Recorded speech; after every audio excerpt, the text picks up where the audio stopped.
Good evening, Los Angeles.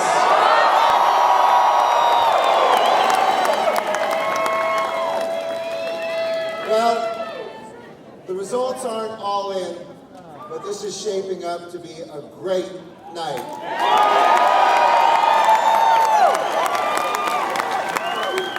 So let me start by saying thank you. Thank you to the thousands of you who volunteered for this campaign. And thank you to the voters of Los Angeles who tonight voted for strong, independent leadership to lead this city forward. All of you out there, watching on TV, and up here, have made this night possible. We faced some powerful forces in this race.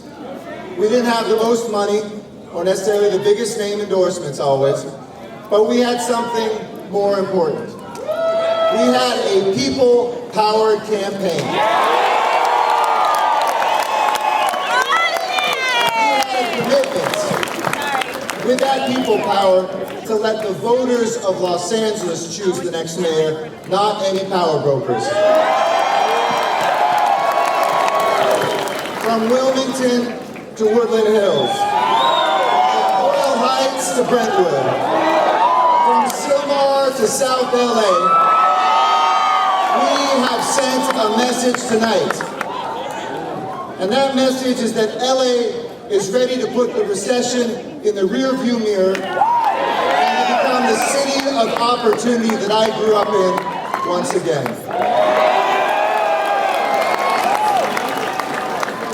Since this night started, and we were 2 points behind initially, we've swung 6 points ahead. So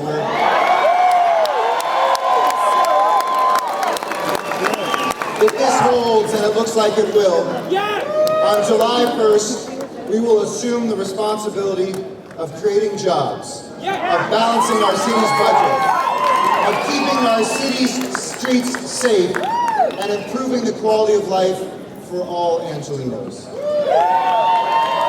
I welcome that responsibility, and I can't wait to work with all of you to get that job done. We face real challenges in the next decade of Los Angeles' history, but we also draw upon unequaled greatness to address them. The most diverse, talented, and innovative group of human beings anywhere, anytime on the face of this earth. Throw in some good weather and we are poised for a comeback. But a comeback starts with the basics, because I know from experience, whether it's right here in Hollywood or throughout this city, that if you take care of the basics, one block, one street, one neighborhood at a time, we are capable of big things. But more than big, it is time for Los Angeles not just to be a big city, but a great city once again. A great city is one where we don't just celebrate those that are on the peaks already, but we help those making their way up the mountain. Students, seniors, veterans, small business owners, families struggling to realize their dreams for their children and for their communities. This is the Los Angeles dream. This is our fight. This is our struggle. A great city is one where the government returns your phone calls, where it answers your questions, where it solves your problems once again, where you feel good about a government that listens to its people. And a great city is one that believes in itself, in the powerful confidence that our best days are still ahead of us. I want to say a few other thank yous, and I want to start by thanking Wendy Gruhl. I want to thank Wendy Gruhl for her dedication to public service. Wendy and I both love Los Angeles, and she has given her professional life to making this city a better place. And I know she will continue on that mission. A few special thank yous as well. First of all, I have the most incredible family in the world. It starts with my wife, Amy. And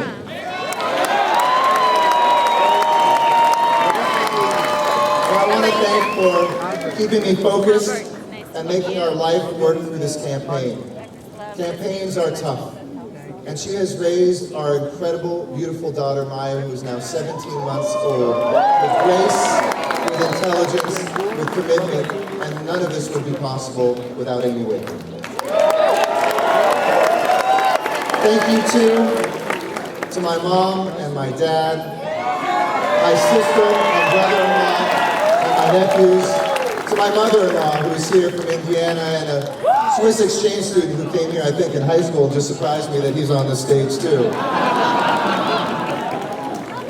I also want to thank three very special people up here on the stage. Look, campaigns are hard. Everybody wants to win.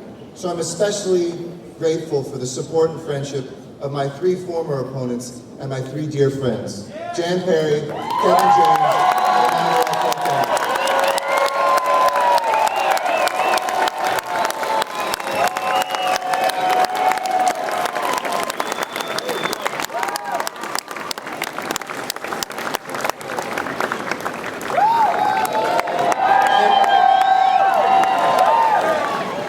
And I want to thank those supporters that are up here, community leaders, elected officials, heads of nonprofit organizations and neighborhood councils, everyday citizens who supported this underdog that a lot of people didn't bet big on, but this city today has entrusted with leadership. For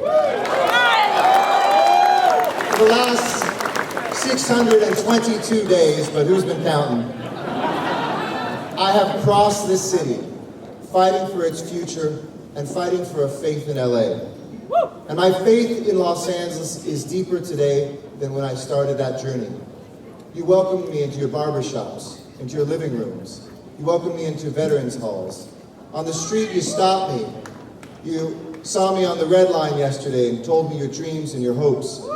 There was a homeless man that I met on the expo line yesterday who said, you know, my life is about collecting one can at a time. And then suddenly you have that one can that is the tipping point, that lets you to eat, that allows you to be able to eat that day. He said, you're going to be that tipping point for the city of LA. You see, whether you're down and out or whether you're at the top, we all believe one thing, that LA is worth fighting for. So I tell you tonight, Los Angeles, I'm ready to fight for strong schools and safe streets. I'm ready to fight for good jobs and great neighborhoods. I'm ready to fight for our city and for its future. And so I ask you, are you ready to fight for LA?